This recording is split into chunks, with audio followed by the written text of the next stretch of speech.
Hey guys, ZonGets134 here. And Vault Reviews here. And welcome back to another podcast episode of Remember the Hyphen, the show where we review comics, movies, video games, and everything else. And it's Taco Tuesday. It's funny, we actually have tried to film while we were eating Taco Bell before. And it was a really good... We even had a camera for it, but it got broken up and... like, the file was all broken up and scattered into multiple parts. I don't know what happened there. But we found a good way to... This camera is being paid off by the Joker. That's right. Well, he is part clown, part insane. Alfred, give birth to Robin. My face on the $1 bill. Have you seen that? The Batman movie is written by a bot watching a... Mm-hmm. Someone actually drew it, and it's hilarious. So yeah. So I know our first couple of episodes of the podcast have been a bit heavy. So we decided to do some... This is some heavy shit, Doc. Heavy? What is with you and you people and heavy? Is there something wrong with the gravity of Earth in your future? Is that why an actor's president? Ronald Reagan, the actor. Peter, you were alive in the 80s when... Alright, so anyway. So, for this one, we decided to do something that I feel like every podcast must do at some point. And that's a top 10 list. So... Top 10 She-Hulk moments. So anyway, this top 10 list is actually something to give you an idea of, our personalities as a whole. So we decided to do our top 10 favorite superhero films. Now, how this is going to work is we're going to go, from 10 to 1. But him and I both chose our own top 10 list. Separate. We didn't discuss it. We haven't. Yeah. I mean, we both share the same number one. We figured that out. But other than that, we have no clue what each other chose, really. We probably don't share the same number one. I thought you had SM too. Well, you might be surprised. Like I said, there's going to be some surprises for you on this for me. Right. Regardless, we just decided this is not really based on anything except, what we enjoyed. Yeah. And we're not saying that this is like the top 10 best films for everybody. This is mainly our opinion. And you're more than welcome in the comments to discuss your top 10 favorite films, superhero films. But these just happen to be ours. So, that out of the way, let's get started. Do you want to go first, or... I might actually take this back in because they put the wrong fucking cheese on this. I did not want the shit in the bottle. But, anyway. So, do you want to start with your number 10, or do you want me to start with mine? I'll go first, I guess. My number 10 is Batman Forever. Actually, that's my number 10 as well. Is it really? Yeah. That's both my number 10. Off to a great start on this list. No, it's all horse shit. So yeah, I'm pretty sure you and I probably have the same reasons for it, but why don't you, It's because Val Kilmer is bae. To be fair, I do feel that way, that Val Kilmer gets unfairly not a lot of love for this film. Just because I think he's not a bad Batman. I don't think he's the best Batman, but he's definitely not George Clooney. Yeah, he gets a lot of hate. I think he's better than Christian Bale. Yeah. This is probably actually one of the first Batman films I ever knew about when it was in the theaters, because I was pretty young when Returns came out and didn't exist when the 89 film came out. But I feel like it does a lot more than people give it credit for, especially with Schumacher wanting to go into Batman's psyche of why he does what he does. And yes, I know that you have to, the problems with that film are mainly with Two-Face and why? And Robin. I thought we were gonna bring in Jim Carrey into this. Well, to be fair, I don't mind Jim Carrey as the Riddler. No, I don't either. He's very much that's a complaint some people have. He's very much the Frank Gorshin Riddler, like the TV show Riddler. And not like the Riddler people like the Arkham City Riddler. Oh, where he's fucking insane. To be fair, like the Gorshin Riddler and the Jim Carrey Riddler are very much like a kooky game show host went evil. That's how I've always viewed that Riddler. To be fair, I don't mind that for Riddler. I think Riddler works pretty well as he's like a game show host. He makes them answer riddles and has weird trials they have to go through. Whereas the Arkham City Riddler is more like if Jigsaw was a Batman villain. Although, to be fair, I love that Riddler. That Riddler's great. But, yeah, you know, and like I said, I think the best parts of that film are just, like, this exploration of Batman as a character. I think Jim Carrey does fine as the Riddler. But overall, yeah, I think that he's, at least an interesting character. Like, it's at least interesting, sort of thing. So, yeah. All right. Well, I guess with that out of the way, we can go on to our number 9. I'm going to do mine, and then I'm going to run in real quick, get this fixed. Okay. So you can just catch me up once I come back. It hopefully shouldn't take as long. But, Okay. my number 9 is Captain Marvel. I know everybody had a lot of issues with the movie when it came out, particularly just for the behind-the-scenes stuff with comments that Brie may or may not have made that got misconstrued by media and etc. That's a whole mess for another video. But I went into the movie not really expecting all that much, and I really enjoyed it. It was really my first exposure to Carol as a character, who like I now love. I'm actually rereading all the comics at the moment. So I'd say I really enjoyed the movie. My only complaint, and as we addressed in a video, and we've addressed in a couple other ones, it feels at times like a lot more like a Nick Fury solo movie rather than a movie about Carol. Yeah, that's really my biggest complaint with that film, is that, and while I don't mind the Fury stuff, for Endgame. yeah, it's like that's one of my problems I have with the MCU as a whole, is that I'm gonna leave my taco in here. Okay. Is that a lot of times the worst movies for that franchise for me is when I will be right. they're set up for like the later films. All right, just real quick so you know what it's something you've probably never heard of. My number 9 was Guyver Dark Hero, a live action adaptation of the classic anime bio boosted hero Guyver. But yeah, you go on. Catch me up when I'll be right back.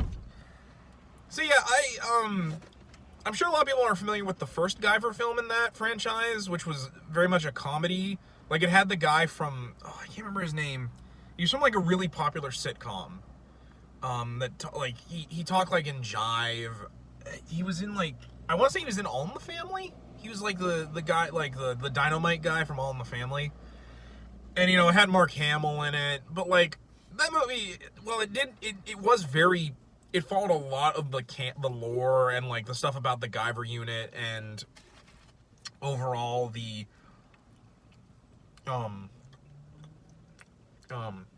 overall lore of like the Zoa Lords and the Zoaloids. It was very much a comedic film. It had really great stunt effects and such, but otherwise it was really just kind of almost like a bad comedy. I mean, it was funny and I enjoyed some of it, but I really liked it more when it did more action and felt more like the series it's based on. And that's one of the reasons why I like Guyver Dark Hero so much. It's very serious and dark and gritty. It actually stars the guy who did the voice of Snake in Metal Gear Solid. And I really liked him as the main character in this. It's also done by Steve Wang, who did Kamen Dragon Knight. He did some stunt work for Power Rangers. And I think he really, really cared about what he was doing. He very much wanted to do a live action, like, he wanted to do an American tokusatsu, which is one of the reasons why I like it so much.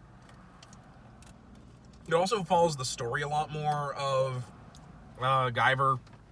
Like, they do the arc where they find the spaceship buried hundreds of years, or like that, you know, was buried when the Zoa Lords first came.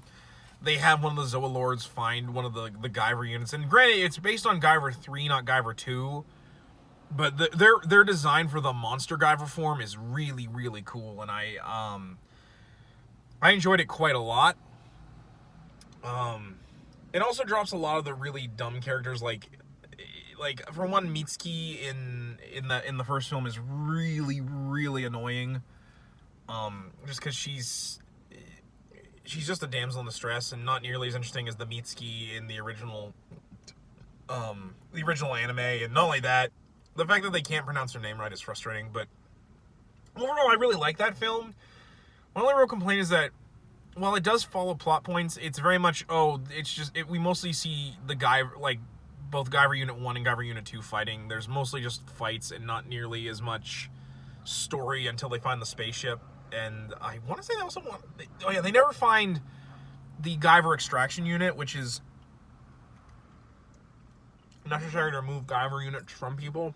And probably the most disappointing part for me was the fact that they had the Guyver ship in there and it didn't turn into an upgrade for Guyver Unit 1 where he gets he gets the giant Guyver form. I always love the giant Guyver. See, like I said, Guyver 2 Dark Hero is really fun. And I know a lot of people will probably be like, why would you put that above Batman Forever? Just because I feel like it's it's closer to its source material than Batman Forever. Like, Batman Forever is very much, it's trying to be like the 60s TV show. It has a lot of weird choices, like making Robin a much older character.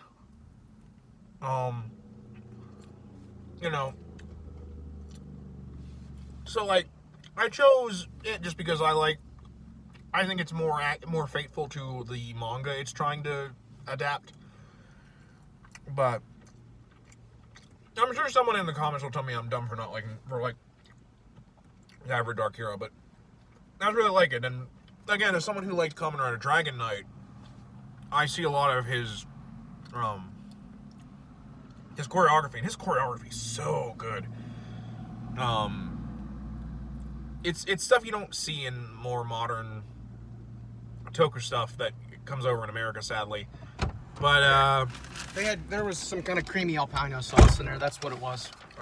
But so yeah, I just spent a while talking about my number 9. I guess we can move on to our number 8s. You can do number 8 first. My number 8 is Shazam. Okay. Kind of the same deal with that I had with Captain Marvel. I went into it not really knowing all that much about the character. I knew there was some connection to Superman. I actually knew of the Captain Marvel Shazam naming stuff because growing up, my uncle had a lot of comics from the 70s and he kept them at my grandma's house. Mm-hmm. And so I used to read them all. And there was one in there that I think it was actually a Superman comic that had him in the back. Yeah. And it had, it said Shazam, the original Captain Marvel. And I was sitting there like, is his name Captain Marvel or is his name Shazam? Yeah. So that was really the extent of the knowledge I had about the character until we went and saw the movie. And I think in comparison to a lot of DC movies recently, we kind of went into it with kind of like not knowing what to expect. Yeah. And me and him were actually pretty blown away by how good it was. No, that's true. We really enjoyed ourselves watching it. And to me, it's what a DC superhero movie should be. It's lighthearted, it's fun, but it's not afraid to deal with some serious issues. I mean, you have the whole subplot with Billy and looking for his mother. And it had some dark stuff in there, like Dr. Zhivago killing his family. Yes, I mean it basically it's how I think all DC movies should be instead of just dark for the sake of dark. Yeah, I can agree with you there. For me, like I really enjoyed it. I'm just glad we finally got like a kid superhero, like because there's so many like adults. Yeah, like I'm surprised Marvel still hasn't done like a Power Pack TV show. I mean, granted they did in like the 90s, but the less said about that TV show, the better. But Adam, Titans on DC Universe. That show is also pretty garbage. All right, my number 8 is not Shazam. My number 8 is Dredd, the Carl Urban movie, the Carl Urban Dredd. I knew that was going to be on your list somewhere. I talk about Dredd a lot with him just because it's so good. Okay, so let me tell you because remember, the biggest problem this movie had was that it was called Dredd 3D when it came out. It was back during the 3D craze. Oh, like what? Remember when Star Wars Episode 1, Phantom Menace was re-released? Yeah. Which I actually went and saw in 3D. Which, to be fair, it actually looked pretty good. Yeah, it probably actually would be pretty fun in 3D, especially the pod racing scene. They redid some of the CGI in it, I'm pretty sure. It was pretty good. I enjoyed it. Excuse me as I put some fire sauce on my tongue. But like, let me give you an idea of what it, because as much as I want to say I saw it in the theater, I didn't. I saw it on DVD, but more or less my thought process was going into this would have been if I went to the theater was, hey, you guys want to come with me to see Dread 3D? I bet we'll have a lot of laughs. This is me coming out of the theater. So you guys want to see Dread 3D? Like, again? So like, right now? So it's the opposite of when we went and saw Dark Phoenix. Come on, Adam, let's go see Dark Phoenix. It can't possibly be that bad. Us leaving the theater, dear God, I wasted $20. Partway through, you're like, let me out. Let me out! I was getting ready to leave. And he's like, no, we're not quitting. We're not quitting. I'm like, no, I can't take it anymore. We're dedicated to this now. Like, and not only that, like, Dread 3D actually really makes use of the 3D gimmick in it. So the main plot of it is basically, Judge Dredd is being tasked with training a new street judge trainee. And they're trying to find. Basically, they stumble into the head of the drug lord who's selling the drug slow-mo. Basically, what it is a drug that, like, it makes your nervous system so hyped up that everything moves in slow motion because your nerves are being amplified to, like. So it's kind of like Jet or Psycho in Fallout. Yeah. At least I think that's what. Forgive me if I get that wrong. It does some really cool stuff. Like the main bad guy actually, she gets Dredd gets her all hyped up on slow-mo and drops her off, like, the main building. And she feels her own death in slow motion. And it's such an amazing scene. And it really gets, like, the feel of Judge Dredd. I know a lot of people will tell me that, you know, the Stallone Dredd was actually pretty faithful to, like, the parody-like nature of Judge Dredd. But, like, it's so faithful. It's one of the most faithful, like, portrayals of, like, a comic I've ever seen.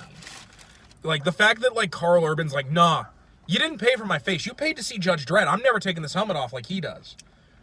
The fact that, like, it was done on, like, a very small budget, but, like, they do a lot with what they have. Like, there's a lot of gunplay for what budget they had. And I know the other problem, it didn't help that it came out around the time The Raid came out. So, like, both it and The Raid have pretty much the same premise where, like, police get stuck in a building and they have to work their way to the top. Yeah. But to be fair, Dredd does a lot more interesting stuff with it, in my opinion. And I like the I forget her name, but, like, I love the judge that's with her because they want her to do really well because she's a psychic. Yeah. And they could use her to, like, stop crimes or, like, get information from people when they need it. But it's just so fun. Like that scene at the beginning where, like, a guy, like a cop or criminal's holding a woman at gunpoint, and he's like, I want a car and a way out of here. And Dredd's like, nah, at best I can get you, like, life in an ISO cube. Well, you life in prison? That's how you. I'm the one in charge. You do you hear me? And Dredd's like, oh, I hear you, hot shot. He's like, what? I said, hot shot, and he fires a flare into the dude's mouth. I'm like that first scene was where I was like, holy hell. Oh, this is my movie. this is gonna be a good movie. I only have it this low just because I know we're never getting Dredd 2 as much as I would want Dredd 2. I know Netflix was gonna try and get like a Dredd TV show, but like I know it's never gonna happen. And it's such a shame because I loved Carl Urban in that movie. Like, this movie was why I want Carl Urban to be Batman, because he would wear the cowl when he's supposed to. He wouldn't have a stupid scene where he'd take it off. Oh no, it's all horseshit. Like, and not only that, he can actually fight. Have you ever seen Red? Like, Carl Urban is awesome, and the fact that he's not nearly as popular in Hollywood as some other action stars is a crime. And again, the only reason I have it so low is that and the fact that it's pretty violent. So if that's not what you're looking for, turn away. Like I that and just because like you know, for me, I don't mind a good violent action film every once in a while. So I didn't feel like it should be really high up there, but we'll get there. So when you're pushed, killing's as easy as breathing. So we both did our 8, right? Yep. Okay. So let's start with 7. Do you want me to go first, or? I'll go first. I mean, I guess I'll take the lead on those days. My number 7 is Wonder Woman. Okay. In contrast to Captain Marvel, I went into the movie knowing, you know, a pretty decent amount about the character, you know, as someone who grew up being surrounded by, like, Batman and Justice League and stuff like that. Like, you know, Wonder Woman was obviously a big part of the DC animated stuff. my biggest thing going into it was I knew how shit the other DC movies up to that point had been. Yeah. And so I went into it thinking. I actually went with my buddy Brian, who I've been arguing about with Spider-Man stuff. Yep. I actually I texted him and I'm like, hey, let's go see Wonder Woman.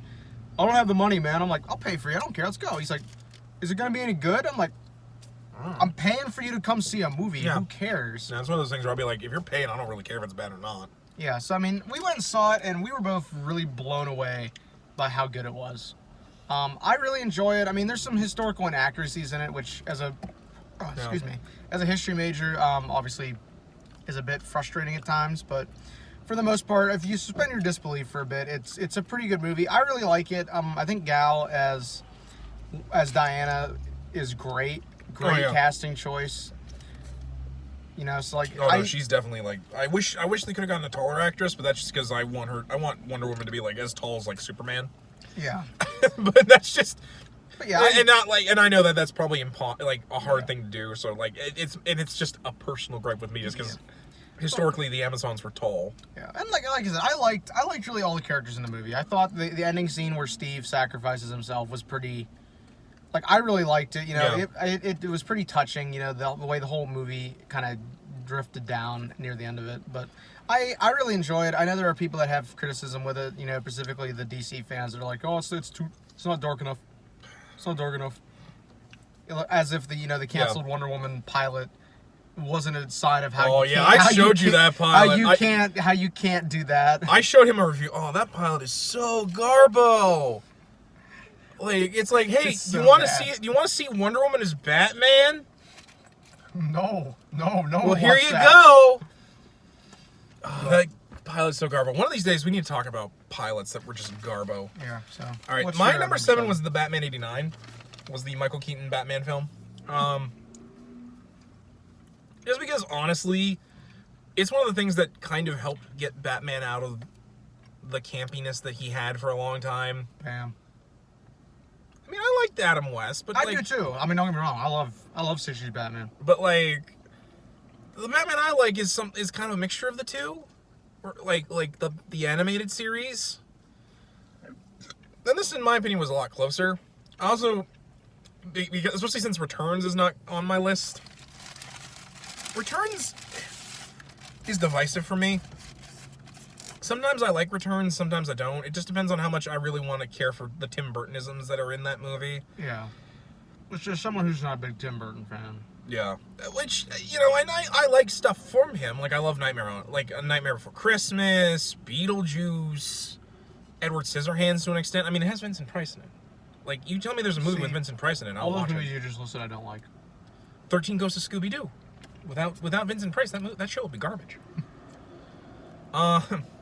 But like I like Keaton as Batman. He's definitely my favorite live action Batman, which is gonna probably shock some people because another Batman movie's on this list, and I'm not a big fan of the guy who does the Batman in that.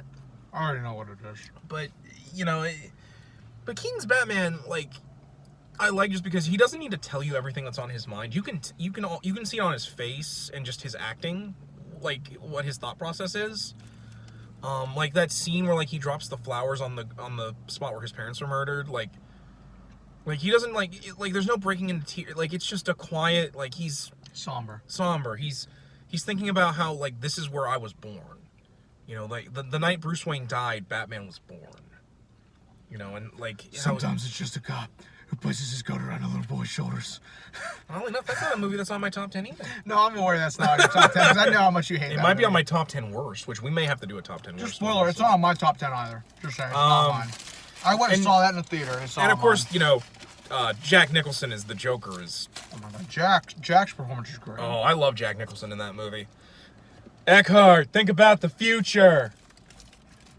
You look really good, Jack. I didn't ask. Since we're discussing 89 right here, because 89 is also on my list. When we get to mine, we'll probably just skip over and go to your one. So I mean, you could still say what your opinions are. I mean, because like I said, I mean, I've based a lot of your opinions are basically the same as mine, honestly. Like the way I love the movie, honestly. Yeah. Only real complaint is I think Vicky Vale's a little bit too damsel in distress for me. Yeah. Valid Because complaint. comic book Vicky is a firecracker. But anyway, that's my number 7. My number 6 is the Sam Raimi Spider-Man 1. It's a Now, little lower for my taste, but well, that's because the ones that I would normally be got pushed, and to be fair, I only did it because like I just had some ones that I like a little bit more. There's no real reason why it's there for me. No, It was just where I put it. And I love the Raimi Spider-Man film. Like as a kid growing up who loved the Spider-Man cartoon, who read comics like nobody else, like that when that movie came out, it was one of the things that was a part of my high school, like just like middle school and high school. I loved that, and that was where I finally got to see people were like, no, comic books are great. Because like for me, I think like the comic book hero that I think made comics fun for the masses again was Spider-Man. it's true. And, you know, Tobey Maguire as Peter, he knocks it out of the park. Only real complaint is I think sometimes his Spidey is not nearly as jokey. But to be fair, he nails the character. There's a lot of heart. I think he gets better in the later films, which we'll get there. You can tell he really gave it all. Willem Dafoe as the Green Goblin. Perfect. Yeah, I don't care what anybody says. like, Perfect. There's nobody else that I would pick for You really Osborn. think it was coincidence? Yeah. So many things going Good good for you. All All for for you. you, Norman. You know, that scene where he's singing the Itsy Bitsy Spider as he's blowing up the bridge. Like, the part where he interrupts Aunt May while she's praying before bed. Finish it. Finish it! Like, he's so good! I don't understand people that don't like him in that. You're You know- a fascinating creature, Spider-Man. You know, Kirsten... You and I are not so different. I'm not like you. I think You kill people. Well, to each his own. But it's I think about that. I think about that scene. a No, lot. we better stop before we just start quoting the Raimi film again. But, you know, James DeFranco as Harry... Kirsten Don, MJ. married MJ, you know, it's all great, you know, and you know the first Uncle Ben killing on screen, And one of many. In my opinion, the best Uncle Ben. Definitely the best Uncle Ben.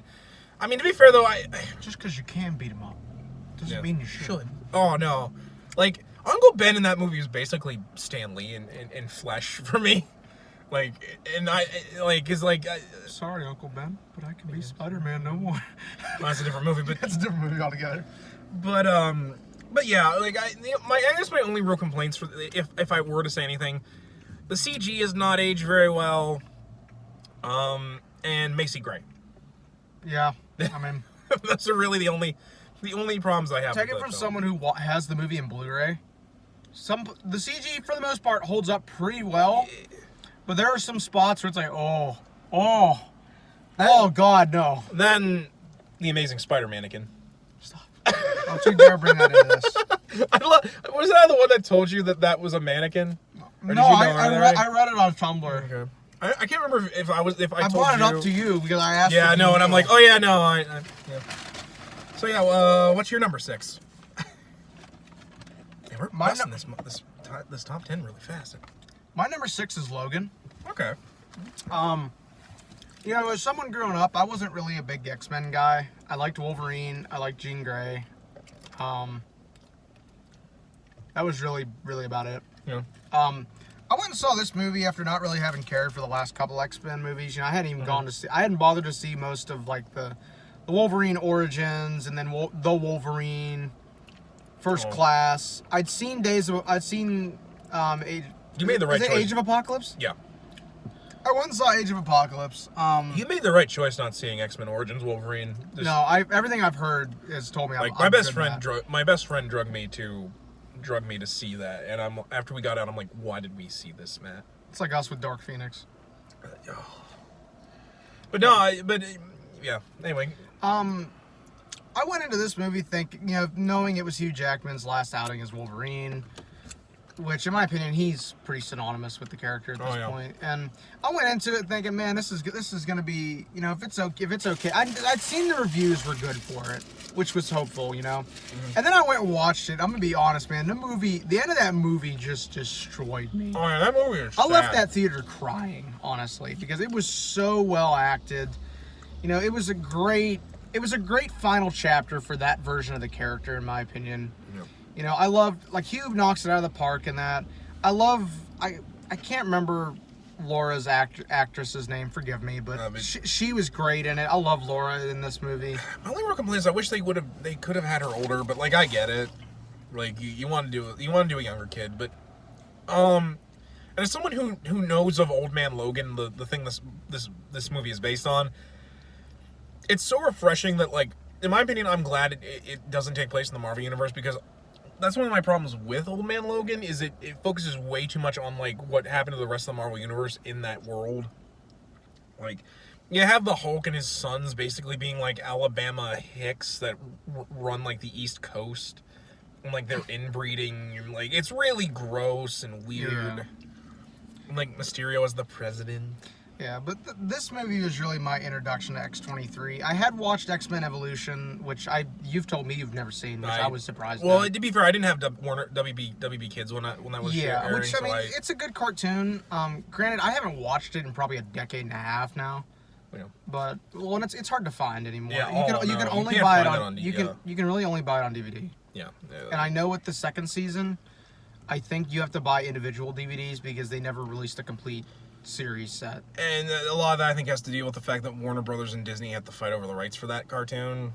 It'll be the same for Wolverine and the X-Men if you watch that on Nickelodeon, which don't do that to yourself. But it's a really great movie, honestly. It's really everything I wanted from a Wolverine movie. You know, it's rated R, obviously, so they don't hold back. So he gets to kill people. The beginning of the movie, he literally just kills an entire group of thugs that are trying to, like, rip off his car. And I mean, it's just brutal the way he just slaughters them, basically. Yeah, no, he was it very much shows that Logan is like, I hate saying it, like, because it makes me sound a little rude, but he's a monster.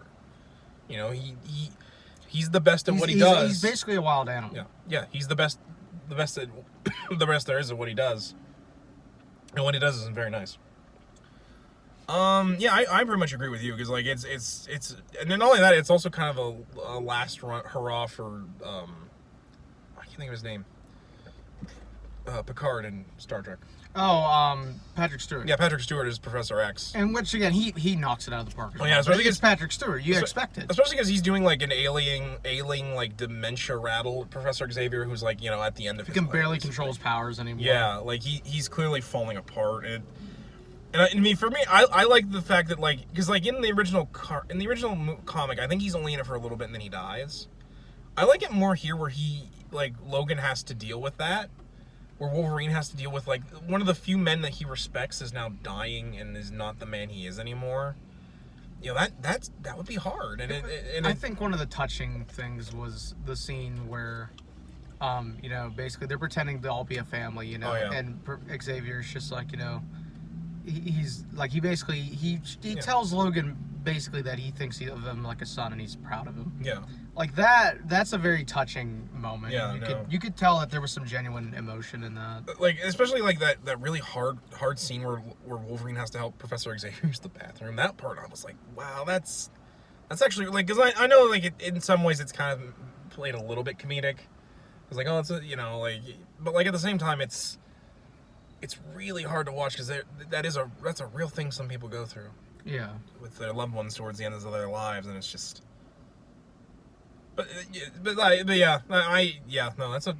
That's a good movie, and I'd probably say that'd be my 11 just because of how emotionally good it is. But it's one of those movies I couldn't watch a lot because I don't want to cry. But so yeah, moving on. Oh, my bad. Oh, sorry. Well, you were supposed to say you should turn to number 6. Oh, okay. My bad.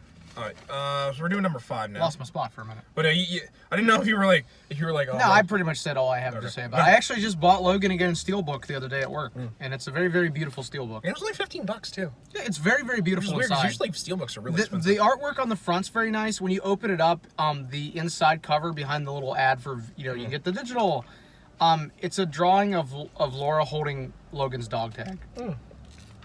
With her claws obviously being out. So. All right, my number 5. Seeing as how we're doing one depressing comic book movie turned Oh God, what are you doing? My number 5 is Batman Under the Red Hood. Oh gee, that's a good one, but yeah, likewise, very, very. Number 5, in my opinion, it's better than the comic it's based on, because it cuts away a lot of the fat, like a lot of like the extra characters and DCAU has a habit of doing. Which in some cases they add fat, but for the most part they kind of trim. Which is why I like when DC does animated stuff, because a lot of times it'll fix some of the issues I have, like it being too long because they want to add all this extra garbage in it. Yeah. Like there's no reference to Infinite Crisis or all the extra villains. It's the story of the Red Hood, and the events of a death in the Batman family. trying to figure out who it is. And the sad ramifications it has for Batman as a whole. So yeah, no, it's really good. It's very solidly written.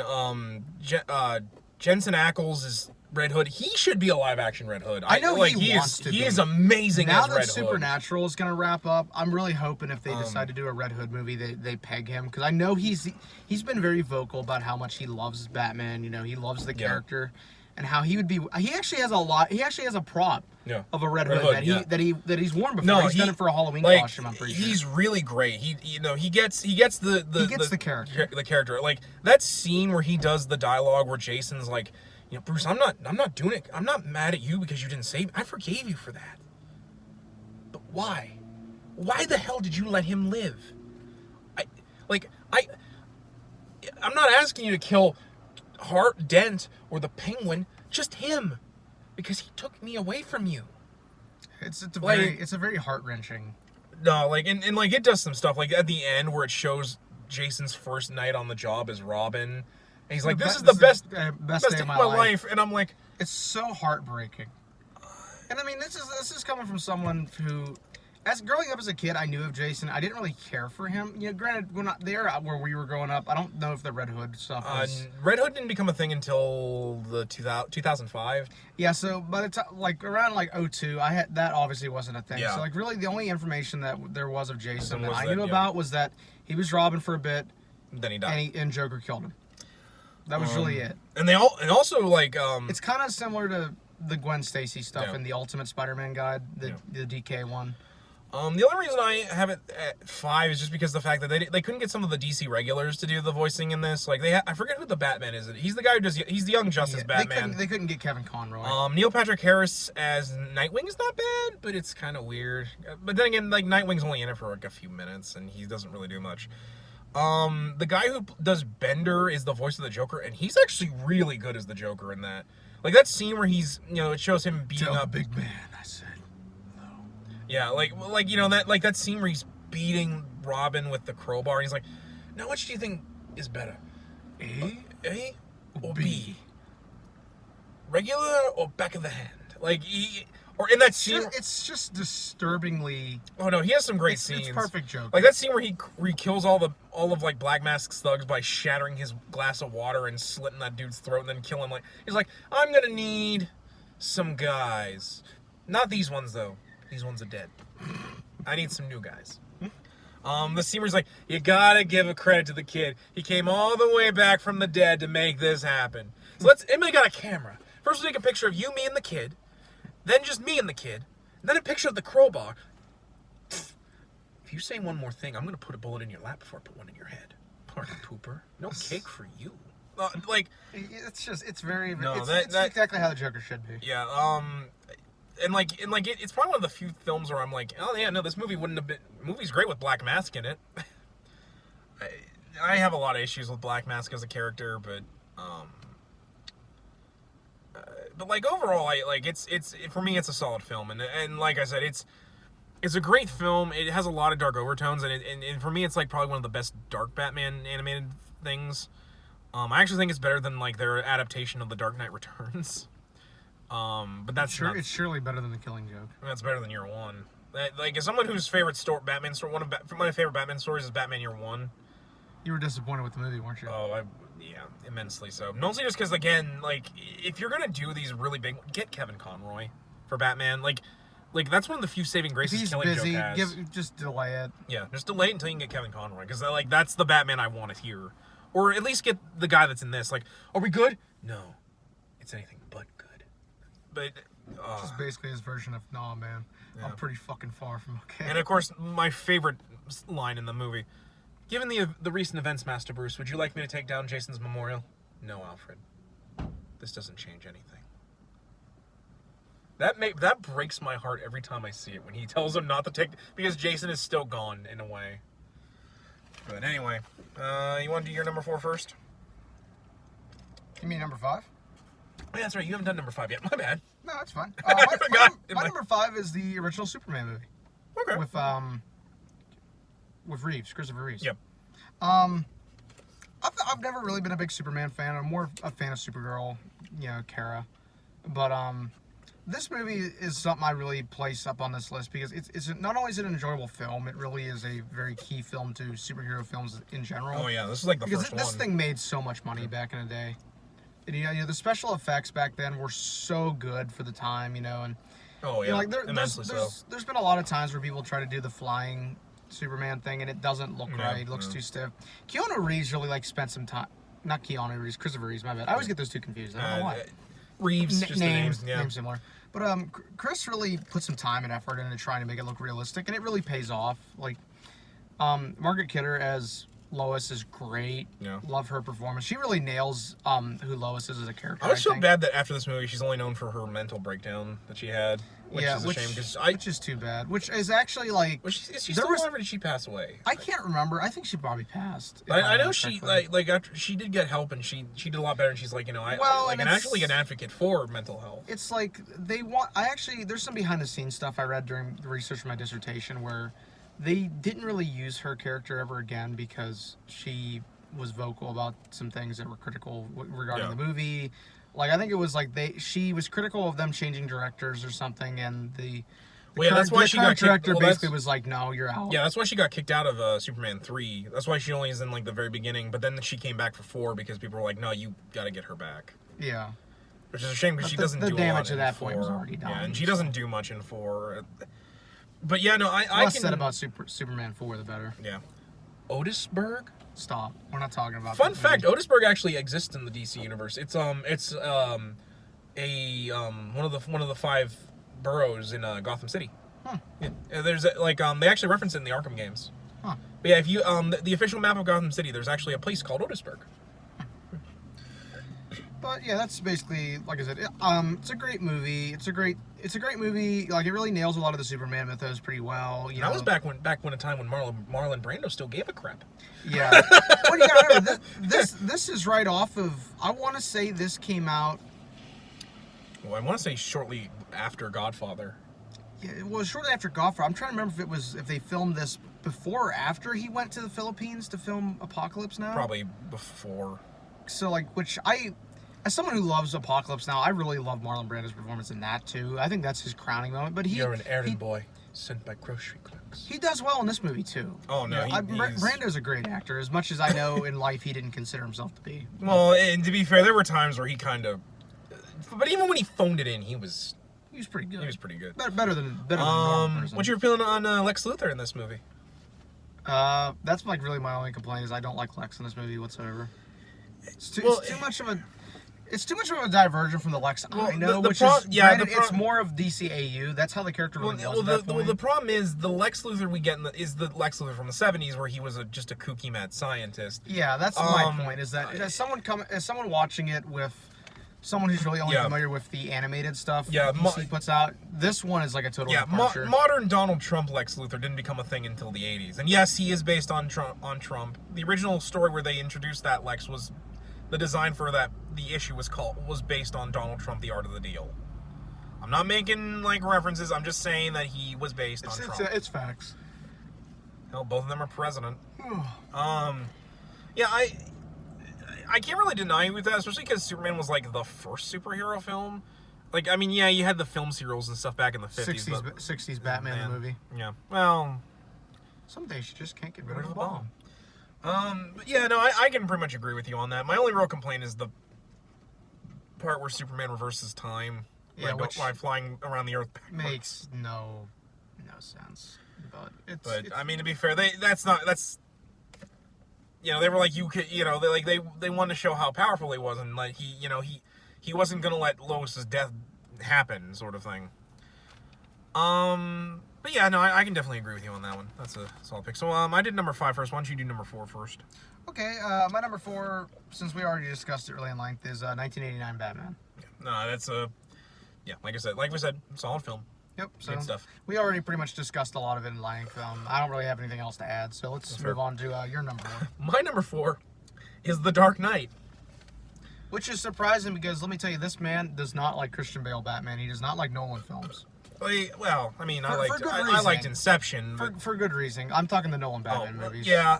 You have good reasoning for it, and I actually agree with you on a lot of it. Like, The Dark Knight is, in my opinion, of the 3, is the one that has the least of the problems with it. It doesn't endlessly go into, like, backstory for all the stuff Batman does. It doesn't over-explain. Yeah, it doesn't over-explain everything. Like, I mean, granted, it does have the parts where Alfred has to tell the audience. Like, that's one of my biggest complaints with Nolan films, is he thinks the audience is stupid, so he has to explain everything for you. What if I told you she sent you a letter? What if I told you she said she didn't love you? Alfred, what are you trying to do?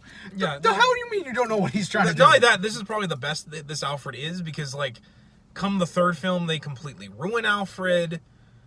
Because, like, and don't get me wrong, he would never leave Bruce. Yeah, especially because while he does want Bruce to have a normal life, he understands that Bruce can't just change who he is on a dime. Bruce can't have a normal life. The chance for a normal life. Doesn't Bruce even say it in one of the comics? He's like, my chance for a normal life died when I lost you. When I lost my parents. It's actually in a Batman Beyond comic too, when he's talking. Yeah, and in Batman Arkham Origins, when he constantly tells Bruce he shouldn't go up against Bane at the end, when he revives Bane, or when he revives Alfred from his death, Alfred's like, I realize now why you're doing this. You need to go out there and stop him. And I love it because Batman's like, no, I can't. If I can't protect you in my own home, I'm not fit to protect Gotham. And Alfred, who just died, starts getting up off the bed he's on. He's like, now is not the time for doubt, Master Bruce. Batman would not be Batman without Alfred. Batman would be dead. Exactly. But like I love The Dark Knight. I actually saw this in theaters. Let me tell you, when I went into this film, because I didn't really find Begins that great. I never saw Begins in theaters. I saw Begins on TV. That was actually how I saw Begins. You know, like, for one, Begins, it takes way too long to get him to be Batman. The best parts for me are when they're just doing the year 1 stuff. Raish. No, because they don't even get his name right. Batman Beyond even makes fun of that. Liam Neeson is great in that movie, though. Like, give him a little bit of credit. He does the best with what he's got. But, like, that's not saying much. Ra's al Ghul. They can't even get Carmine Falcone's name right. It's not Falcone, it's Falcone. It's Italian. No, it's all horseshit. His name is Carmine Falcone, and if anyone says Falcone, his name is Falcone. It's all horseshit. You know, Falcon. Animal reference. Batman!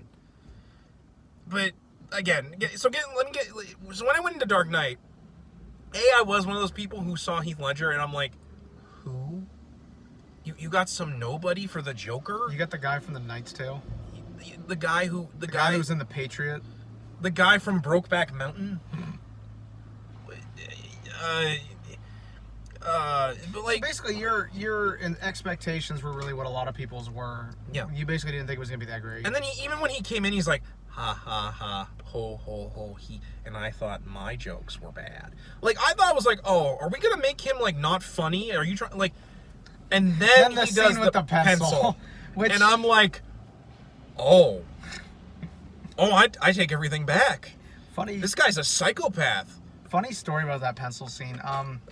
When I was in high school, my I'm trying to remember if it was. Oh yeah, you were in like. It was like my senior year of high school. And they put on year. the Dark Knight. Yeah, I was in a film class, and we just watched. It was called Understanding Movies, and we just watched movies and discussed them.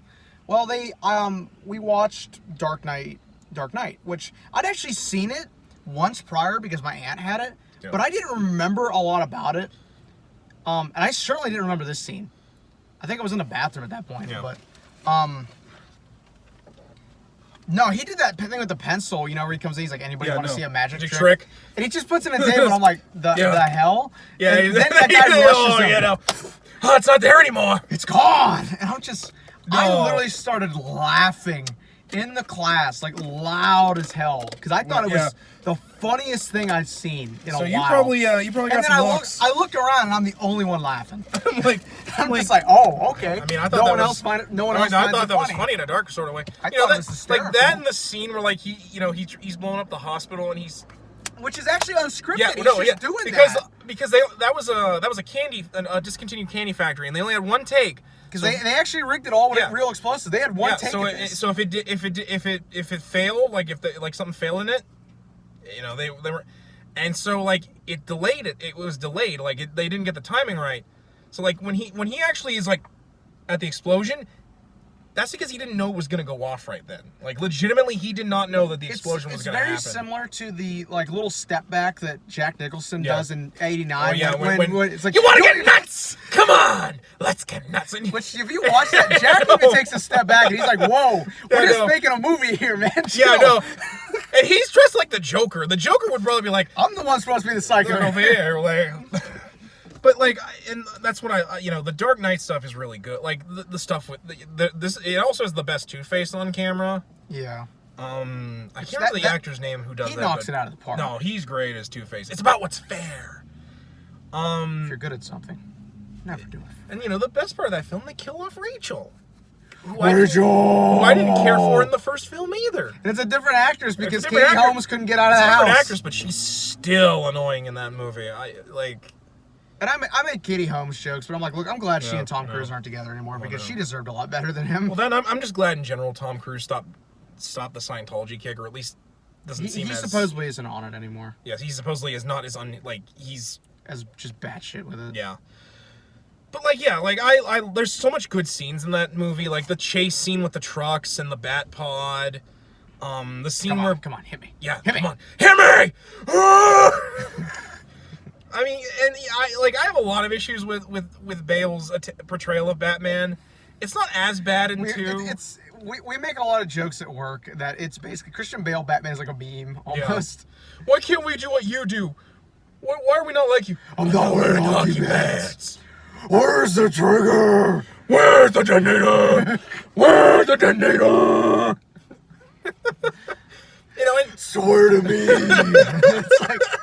I'm sorry, I understand people really love that version of the character. I don't. But oh my god, the voice is so funny. No, that's why I can't take that Batman seriously. Well, he would hide his voice. I'm like, not like that. Not like that, where he just sounds like he's smoking crack. Like the real Batman would probably just not talk unless he needs to. So that way you can't remember what his voice sounds like. Swear to me. And I've actually seen Kevin Conroy do that line where he's like, I swear. Yeah, the way Conroy does it, because Conroy's no, I am Batman. No, because let me tell you, he can do interrogate. This dude screaming at me would not make me, if I were the crook, I'm like, I'd be laughing. You're trying too hard, man. Christ. But if Kevin Conroy's Batman caught me in a dark alley, so calm like that, I'd be like, no, I'll tell you anything. I'll tell you everything. No, I don't want to. I'll tell you my social security in the last 3 digits on the credit card. I know you won't kill me, but you'll make it hurt. I'll tell you everything you want to know. I knew you would. Yeah. No, Arkham City has the best. Do it, Batman. or I'll break every bone in your body. Oh yeah, the thing with the Batmobile. Oh yeah, I could never believe if Bale's Batman was gonna put someone's face against the Batmobile tires. It's like, come on, I would Batman never believe that. Even when he did that in Arkham, as someone who's playing it, I was like, holy Christ. Oh no, I could believe if Batman is ticked off enough, he's a psychopath. When you hit Batman with all your force and he just smiles. Yeah. Run, bitch! Yeah. Or like that scene in, Batman Beyond, I'll break you in two. Like, no. Oh, Batman. Oh. If you had the guts for that kind of fun, you would have done it years ago. Yeah. I, on the other hand. But yeah, no, like Ledger's Joker and really good. rest in peace, man. It's but like not, he was. It's not my favorite Joker, and I don't think it's the He's best. definitely one of my top it's two. It's great though. He's It, definitely like, one of the top 3. He's so like because I have that. You want to know how I got these scars? My father was a drinker, and a fiend. Because like that scene where he's looking like where like he's making it up, like where he's like, how am I gonna do it this time? Oh, I like that. Yeah, no. Then you're gonna love me. No, like and it's Morgan Freeman as Lucius Fox. Morgan Freeman. That was like he's great in all 3 movies. He was perfect as Lucius. Like just in general, they got rid of the Tumbler. I hate that Batmobile. That's another thing honestly do as well. like. It's a I know a lot of people went nuts when that came out. I'm just like, give me 89 Batmobile any day of the week. Like I get like, oh, it's more realistic. I'll take 60s Batmobile over that. And I love the 60s like, show. For me, I don't mind realism with Batman, but I still want some style. Like that's one of the reasons 60s why Batmobile looks great. Yeah. Like the 89 Batmobile. Looks the great. Animated Batmobile. Batman Forever's Batmobile looks better. The Beyond Batmobile, where it's literally just a pod that flies through the air. It's amazing. Unbearably cool. So, yeah, in general, that's my number 4. Did we do your number 4? Yeah, we did. Mine was 89 Batman. Oh, yeah, okay. So, number 3? Yeah, you can do number 3. My number 3 is Endgame. Okay. Again, I've never been really the biggest MCU fan. We went into the movie, and I'll be honest, I'd probably seen like only 5 of 22 movies. Yeah. And those ones were like Iron Man 3, Avengers. But you poor sop. I went and saw that on a date, which coincidentally we both went and saw it on a date. Captain Marvel. I'd seen bits of Infinity War. So I went into this movie, and even though I hadn't seen all the movies, I was really blown away by how great it was. All the acting in it was great. The story leaves a little to be desired because there's obviously some plot holes. What movie doesn't have them? Well, then you're trying to cram all these characters in, and it's like I always tell people like it's so great because it portrays what a real event comic is like. Where there is plot holes. There's so much going on. But there's so much going on. It's forgivable. The ending battle is by far one of the best things I've seen in a while. Oh no, that's up there with Return of the King, where they have that huge battle in that. In all my years, it was never anything personal, but now I'm going to wipe this pathetic, annoying little planet. I'm going to shred it down to its last atom, and I'm going to enjoy it very, very much. The scene where Cap picks up the hammer. Oh no, the scene gives me chills. The scene where he has the broken shield and he laces it up because he gets back up. Oh he's in face of this whole army. Thanos is there, and he still gets back up because he is Captain America. Because when bullies knock you down, you get back up. That is Cap's motto. And we're sitting there like, man, they're gonna just destroy Cap. I'm like, this is where he's. Hey, Cap, on your left. Sam. Oh no. And then everybody comes in. Is this everyone? You wanted more? But that's the only time where we got to hear Cap go, Avengers! Assemble. Like, that's the only time we got an Avengers Assemble. And people are like, well, that's when we got everybody. I'm like, you could have done it with the original. Yeah, but such a great scene. Yeah, no. I mean, as a Carol fan, my biggest complaint is Carol's not really in the movie all that much, but it kind of makes sense. And I'm sure they'll elaborate on it in Captain Marvel too, but her entrance into the final battle was perfect. Yeah. I mean, we were sitting there watching it. We were enjoying it. And I'm just sitting there. I'm like, man, this is great. But I'm just wondering, where the hell's Carol during all this? Oh, yeah. And then she comes in and blows up the ship. Something just entered the atmosphere. No, that was great. That was great. The fact that we got to see Pepper as rescue. Your mom never buys anything. Your mom never wears anything. I will admit that this Endgame is not on my list, but that was mostly because I don't know. It's too new for me to really rate on a list for me. I put it because I enjoyed it so much. I actually went and saw it twice, and the second time I went and saw it, I was in a theater with 2 friends, and we were the only other ones in the theater, and it was great. But like Infinity War and Endgame are they're both definitely my top 15, but like they're just too new. They're just too new for me. Like I put it up there because I really enjoyed it, and that's mostly just because like I need to watch a movie a couple of more times, like a lot before I'm like, oh, this is something I pop in all the time. So like I said, my top 3 are probably gonna either annoy you or be like, but why though? But why? But so are you done with Endgame? Yeah, Okay. I've pretty Sorry, much said not to rush. No, you or I know. anything, I know. Just we've got three more. I've pretty much said what I can. So since I know your three is my number 3 is your number 1, I think I'll save my thoughts on it. My number 3 was Spider-Man 2. Which to be fair, in you're terms entitled of to your opinion, now, however wrong it may be. in terms of live action Spidey films, it's definitely my number 1. In terms of all Spider-Man movies, I know your favorite is Into the Spider-Verse. Yeah. So why don't we move on to number 2 for me? It's Into the Spider-Verse. It's Into the Spider-Verse. I thought about putting it on love here, Into the really Spider-Verse. And I know I just said about Endgame, but like Spider-Verse was so good. It was everything I wanted. We went into that movie, little funny backstory. We went and saw Christmas Eve in a theater, last showing, 7:15 at night. In fact, that was our first podcast together, or our first vlog together. It was actually. Yeah, which is on my channel. And he had the day off, and I had to work, right? And I actually came in an hour early knowing, like, I'm going to see this movie tonight. Yeah. And they weren't going to let me out till 8 o'clock if I came in normally. So I went to a manager. I was like, I'm willing to come in an hour early, but you got to let me leave at 7 because I got to go and catch a movie. And they're like, yeah, that's fine.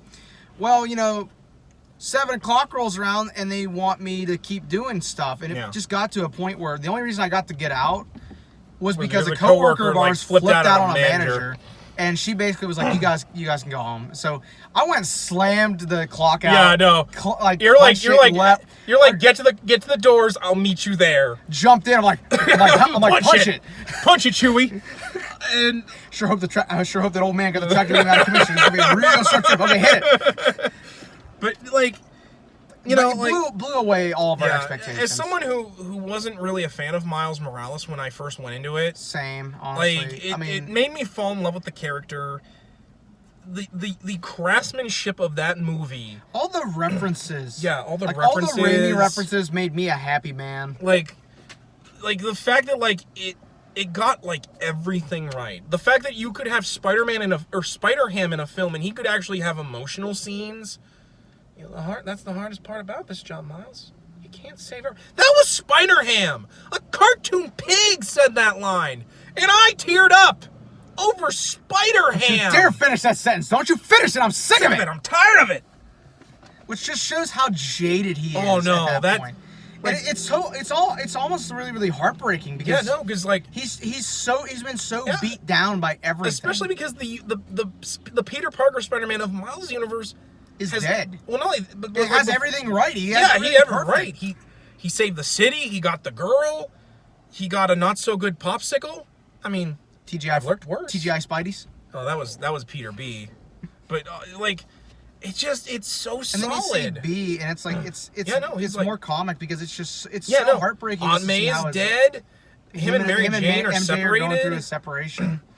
He's lost all his money. He lives in a broken down apartment. He took it like a champion.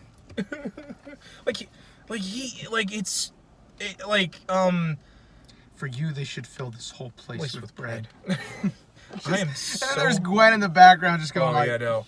Spider-Gwen! That Spider-Gwen is so good! It really is. I like your hair. You don't get to like my hair. You don't get to like it. My name is Gwanda? Gwanda? I'm from Africa. And then just the animation stuff they do. I bring this up all the time, but Penny, she's drawn like an anime character. Lip sync isn't correct. Spider-Ham's hand drawn. Yeah. When they're swinging, Miles is at 12 frames a second. Peter's at 22. Yeah. He doesn't get the full frame, the full 24 until he puts on his own costume.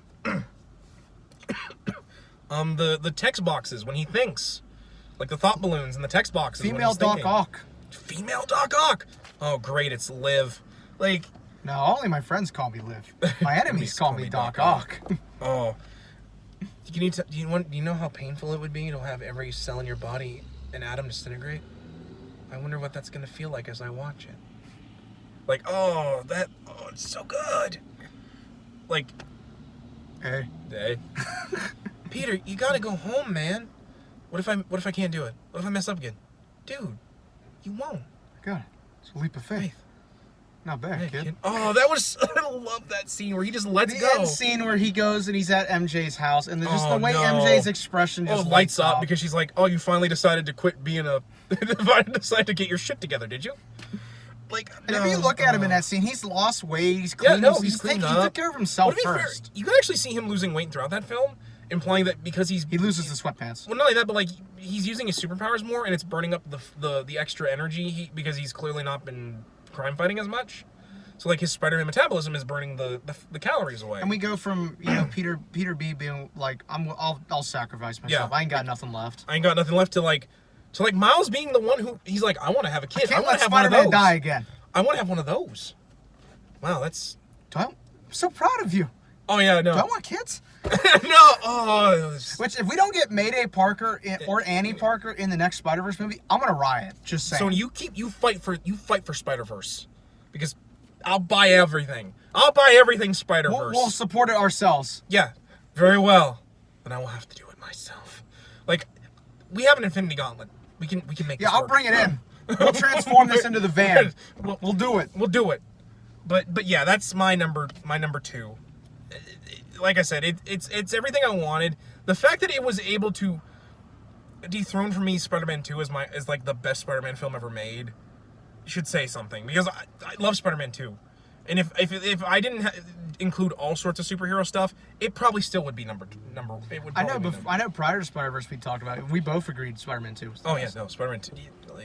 So yeah, so why don't we get on to your number 2? My number 2 we already discussed pretty in length, so we can move on. My number 2 is Spider-Man 2002, the Raimi film. Yeah, no, we've already said a lot. Like my childhood movie here. Like, had the VHS tape, wore the damn thing out. Love everything about it. Love the soundtrack except Macy Gray. Yeah. Come on, man. It's Chad Kroeger. It's peak Nickelback in a movie. So yeah, all right. Then I guess we can move on to my number 1 then. You want me to do my number 1? Actually, yeah. Why don't we do your number 1 since my number 1 is Spider-Man 2. Yeah, and so that way I can talk about Spider-Man 2 as well. For me, Spider-Man 2 is great just because it's a character study of Peter Parker, of who he is, and like sometimes he gives up. Am I not supposed to have what I want? What I need? Yeah, like I'm not just an empty seat anymore. Like basically, how much sacrificing things for his own responsibilities and what he does right, and how much it takes a toll on him. I will always be Spider-Man. Alfred Molina is Doc Ock. Like there's no one else who I could. Oh, Rosie, I love this boy. No, and then you have a train to catch. Like, ladies and gentlemen, fasten your seatbelts. Steal it? No, another criminal. No, that scene where he's talking with his tentacles, I'm like. The scene where he rips apart a surgical room. Holy crap, that's horrifying. They were like, Sam, we're gonna give you free reign. All right, I want to do an Evil Dead scene basically where Doc Ock murders a bunch of people. If he had full creative control for one, he would have done something with the Green Goblin, just annihilate. Like he wouldn't have just blown up that room, all the board members of. He would have actually murdered them. He would have done some messed up stuff. We're gonna have a hell of a time. No, but I love to. Like the only real, if I have any complaints, is that sometimes the Peter in that's kind of a gaslights him. He's kind of a scumbag. But I don't think that was intended. I think it just the writing. You love me, even though you said you didn't. Yeah, it's weird. But MJ is great in this movie too. Oh yeah, no, I love her at the end where she's basically like, yeah, for this once, can't you trust me to make my own decisions? Yeah. She basically goes through the whole speech like, I have always been in your doorway. Yeah, which is a harken back to how many times doorways are symbolic of them in the comics. Well, not only that, just it also works because his whole thing was I'll always be Spider-Man. I can't be with you because they'll use you to get to me. So when he says I'm always Spider-Man, she's like, well, I'm always in your doorstep, as if to say I'm always with you. So just.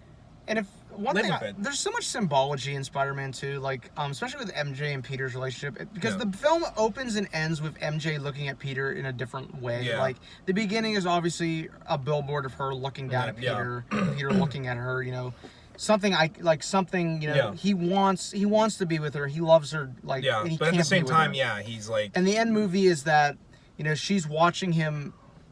When you can really say at the beginning as well that she doesn't really know who he is. Yeah. Because he's hiding. He's an enigma. And he's hiding one of the most important parts of himself from her. Yeah, and the end of the movie is her looking at him as he is. Yeah. And being willing to be with him and willing to make the sacrifice to be with him. And that's one of the things I think that and one of the reasons why it's so Peter Parker is so frustrating, because he tries to hide.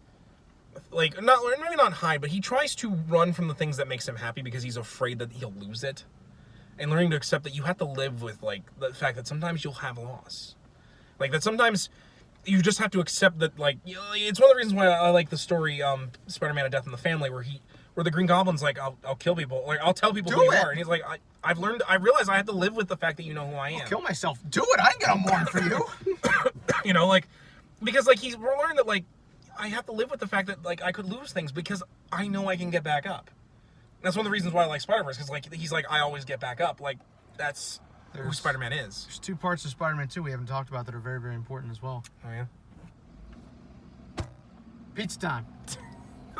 Hey, he stole those guys' pizzas. Pizza time, and Dafoe coming back at the end of it is such a great scene. Avenge me. I can't. He's my friend, and I'm your father. Avenge me. Avenge me. No. Avenge me! No! He just does that. I know that. Oh, that's great. It's so great. It's such a great scene. Um, You gotta love how dedicated Dafoe was to these movies. No, like like if they could have found a way for him to come back in 3, he would have. But yeah, no, like I think you said everything I wanted to say about 2. It's great. To me, it's the embodiment of what a Spider-Man movie should be. Yeah. I'm back. I'm back. My back. My back. Oh, although Spider-Man was a hero. I just couldn't recognize it. He's a menace, a criminal. I want Spider-Man. Yeah, J.K. Simmons. Embodiment of J. There's Jonah. a reason, you can't replace him. He's the best J. Jonah Jameson. There's a reason I applauded for him coming back to the MCU. We love JK. We love him, yeah. So, yeah, that's your number 1. So let's get on to my number 1 and the last thing we'll be talking about. My number 1, and I'm pretty sure you'll see why because I'm pretty sure you wondered why this film wasn't on here. My number 1 is Batman: Mask of the Phantasm. I figured that was going to be your number 1. And because it's not a bad choice whatsoever. I love Batman the Animated Series. It's my favorite cartoon of all time. And Batman: Mask of the Phantasm is one of the best things they ever did. The only reason I didn't put any real animated stuff on my list was I didn't know if we were doing straight up live action. Because if we had done anime, I would have put Batman Beyond Return of the Joker would have been on. So yeah, we should do that as an honorable mention. We'll do, because like that we'll do it after I do Phantasm. Yeah. So, but like, yeah, that's my bad. I thought I kind of was like, no, give me whatever you want, but I figured we were just doing live. But action. like, yeah, so that's on me. Like, I just can't do live action because I think sometimes the animated stuff gets it's it better. Than live action. Yeah. Like that's why I put it over. Like, now, to be fair, in Batman films, Dark Knight is definitely a number 2 for me. But Batman: Mask of the Phantasm is just so much right. Like, the fact that it does an origin story for Batman that's not about his parents. That's about like him struggling to be Batman because he's found a happiness with Andrea. The scene where he's at his parents' grave. Yeah, where he's like, tell me what to do. Like I don't want to go back on my promise with the plan, but things are different now. I can donate money to the GCPD. Like I can put more funding in to protect the city. I need it to be different now. I didn't plan on this. I didn't plan on being happy. And then Andrea, like, maybe that's why. Maybe they sent me to tell you it's okay. And, like, he embraces her, because at the end of the day, if Batman had found a happiness before he chose the path that he did, he would have. And really what I love about the Batman TAS verse is just how so interconnected everything is. Like, to me, Mask of the Phantasm and everything that he goes through with Andrea. Oh, yeah. That, to me, has so much more weight to it. Oh, yeah, so much more impact. When you take into account how he ends up in Beyond. Yeah, he ends up alone and bitter. I mean, granted, Terry fixes a lot of that, but... And, I mean, there's also the part in Epilogue where... Oh, yeah. Andrea was going to kill Terry's where she was hired to kill the parents. She's like, I'm not going to have another young man ruin his life. Like, I don't care... like about you wanting a new Batman. This is not how you do it. That was yeah, but like, and it's so impactful. Like, even if you don't go from that, like, it's a story about a man who's trying so hard to escape his own destiny, and in the end, it's still, like that scene where he's in the cave after Andrea gives her the Dear John letter and rejects his marriage plan. Where you see him at the table and he's putting the gloves on, and then he like puts his hand out to Alfred, and he gives him the cowl, and he puts it on. My God. You know, when you see Alfred realize that he's lost Bruce forever, that what's left of Bruce is now the Batman. You know, that scene is so impactful. The scene where, like, he's watching Andrea. I couldn't save her, Alfred. I don't think she wanted to be safe, so. You walk that line every night, Master Bruce, and I thank God you haven't fallen off into that abyss. But I'm afraid Andrea fell into that a long time ago. Like, It's such a that's one powerful of those film. movies I point to when it's like, oh, animated films can't be serious. Watch this movie and tell me this movie ain't Not serious. only that, it does all this stuff in 70 minutes. It tells you the story of Batman, the story of this new character, the Phantasm. It even throws the Joker in there, and that's probably, in my opinion, Mark Hamill's best performance as the Joker. Second only to maybe his stuff in Captain Clown. Well, I mean, no one can take away the Touch Captain. me, old man. I don't know where you've been. Well, like, just because, like that's probably that or Beyond, where his monologue where he's talking about what he did to Robin. I'll begin with how I peeled back the layers of the boy's mind. Then, to be fair, Batman Beyond is probably my second favorite of the four Like I Batman. said, we're gonna do an films. honorable mention for Return because Return of the Joker needs to be an honorable mention.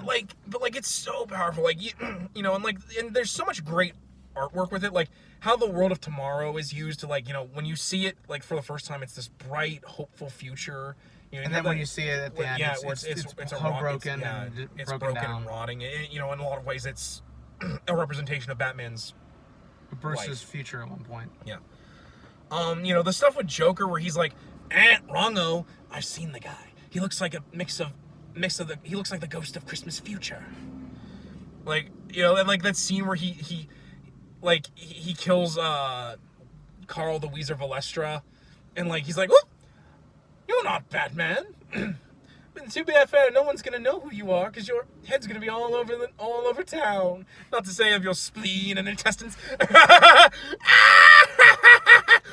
Oh, it was so good. In fact, I need to rewatch that movie. that really, scene really where like Joker's like, you know, just this once, I don't have a punchline, and the whole place is blowing up. His last line is just laughing. He's like, everything's going up in flames. He's gonna die. So what does he do? Goes out laughing. Like that. Oh, it was so good. I actually think I read somewhere at one point too. Phantasm was supposed to be the finale. It kind of was supposed to be because like it came out around the time like between season 1 and 2, I think. But like I don't think they knew 3 and 4 were gonna be at. And 4 is really kind of its own thing. thing. 4 came like I want to say a couple years after the original series ended. 4 always gets lumped into the series, but it's honestly it's really more of its own thing because it's a different art style. Yes and no, because like you still have the cast from most of the cast returning. It's kind of a sequel, really. Yeah, it's more of like, but like, and to be fair, it's a lot more experimental than the original animated series was. It focuses a lot more on the Bat family than just Batman. Yeah, but like, and to be fair, I like 4. I think 4 is weaker of all 3 seasons just because of the fact that it does so much weird stuff. 4 features my favorite Batman TAS episode, which is Over the Edge. Oh yeah, Over the Edge is so good. My only complaint with that series is some of the redesigns. Particularly the Joker in that. Yeah, which I actually liked how when he shows up in Justice League and Static Shock, it's a blending of the two because I like how he is in Batman Beyond. You know, he's got the red eyes. Oh no, he looks like Hannibal Lecter in that, and that's great. My complaint with that Joker is the fact that like when they do Harley Quinn's origin in that, they have to use that Joker, and I'm like, that's why I like the comic more because the comic is very much the original design for the Joker in that. Yeah. Great, and that's because that came before they did season 4.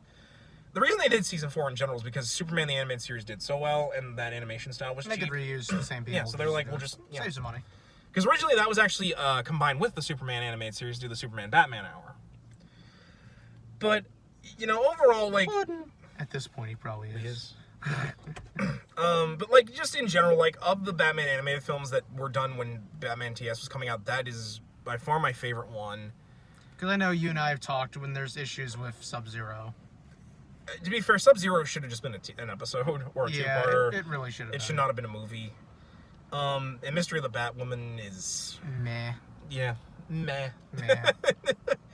But like overall, like in my opinion, it's probably the DCAU's finest hour. And I know that they did some good stuff afterwards, but like, it's still hard to top Mask of the Phantasm. Yeah. Chucky saw your angel You ain't the of bat. death awaits. What do you want? Your death. Oh no! Oh I man. want you, Chucky boy. Oh no, that. Oh. So do you want to do an honorable Yeah, mention? let's do an honorable for, mention of Batman Beyond Return of the Joker. Batman Beyond Return of the Joker is. More- If we're gonna yeah. include animated films, that by far is my favorite. And while epilogue is an epilogue overall for Batman Beyond, one could say Batman Beyond Return of the Joker is more or less an epilogue for the original animated series for what Yeah. exactly happened, for why the Bat family is so broken because up. throughout the whole series, really, You know, they for have those that don't references. know, Batman Beyond. Just a quick synopsis: Batman Beyond takes place in the future. Like Where, I want to say like the 2080s. yeah, I mean this came out in the late '90s. Yeah. Basically, Batman at the point at the beginning in the Yeah, intro, yeah. he's by himself. He doesn't have anybody else. He can't be Batman anymore. Alfred's passed away because he was old. Yeah. Barbara has gone her own way. And she's now the commissioner. She's now Commissioner Gordon.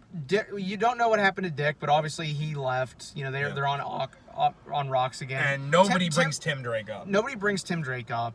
And basically Bruce is by himself, and he has a whole new bat suit that's Yeah. like a lot more technology based. It amplifies his strength because Yeah. He's old. He's getting old, and he has a heart problem. Yeah.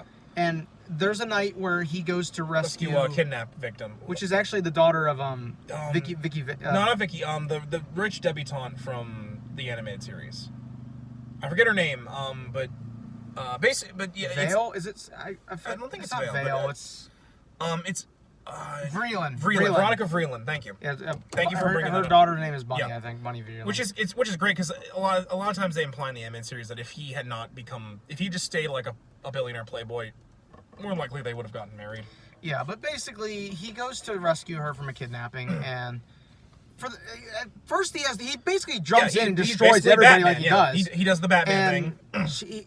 basically one of the criminals gets up and hits him with a crowbar. Yeah, and it sets off his heart condition. And so the criminal's sitting there just beating him to death Yeah. with a crowbar. So and the only solution Bruce has is he grabs. grabs a gun and he points it at the guy. Yeah, and that was the last night of the Batman.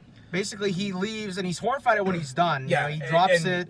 And keep in mind, he's in like his 60s at this point. And he goes home to the cave. He puts the suit in the case, that he has, and he basically goes up and he says, "Never again." And he just shuts all the lights off to the cave.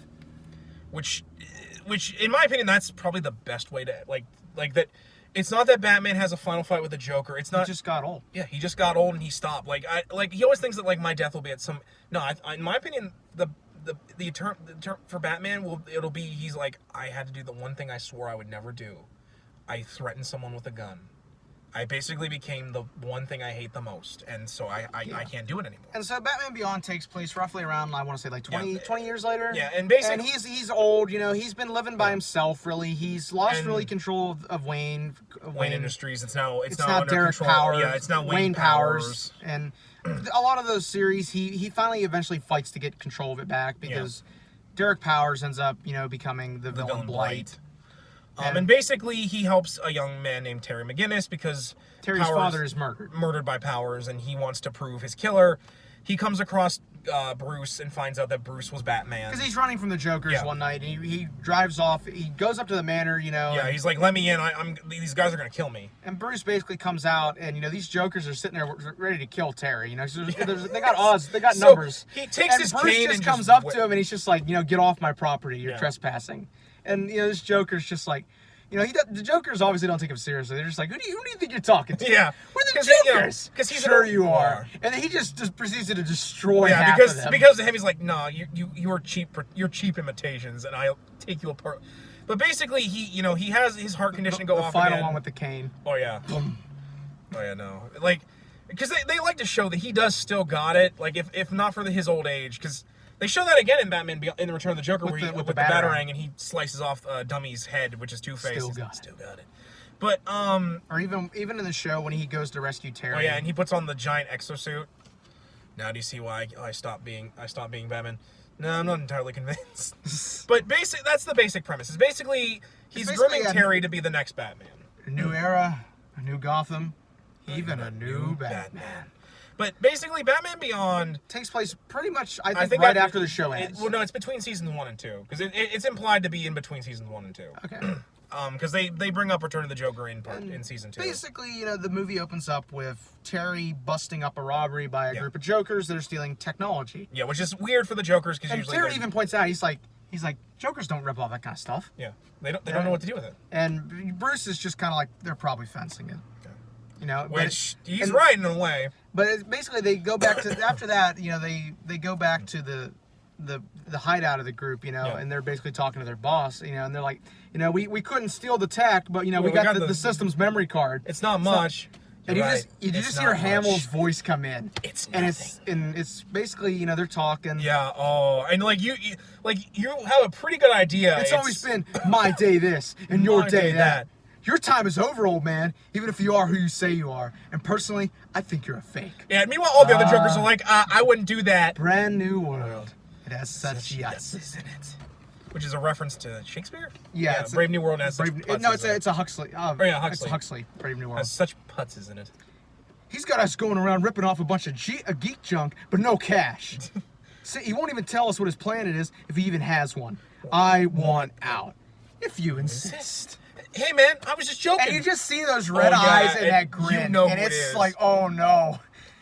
So was I. When I watched it, I was like, man, it can't be the Joker. And then he comes into framing under light. Oh yeah. Oops.